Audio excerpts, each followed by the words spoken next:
कारी उज़ैर करामत साहब और उनकी पूरी टीम, जिनमें मेरे भतीजे भी शामिल हैं। ये कारी अब्दुल्ला साहब मेरे छोटे भाई भी हैं, भतीजे भी हैं। इसी तरह जितने भी कुर्राए किराम ने एक पल के लिए भी मेरे बेटे को कहीं रोक के भी कुछ समझाया है, मैं उनका तहे दिल से मशकूर हूं।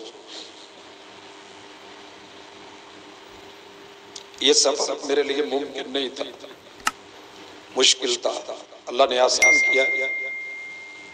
उसकी रहमतों का नतीजा है, मेरे असातिज़ा की शफकतें हैं।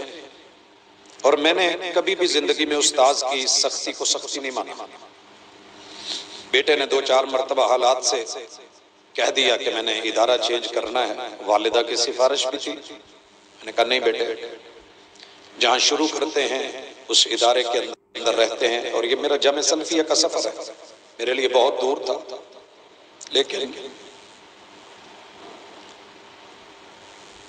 ये आंसू खुशी के मुझसे आज बोला नहीं जा रहा, लेकिन अल्हम्दुलिल्लाह अल्हम्दुलिल्लाह मैं जरूर चाहूंगा, बातें बड़ी हैं कि मैं इस सिलसिले में कारी उज़ैर करामत साहब से कि वो भी हमें कुछ नसीहत के कलिमात, मेरा खानदान इस वक्त उसके अफराद मौजूद हैं।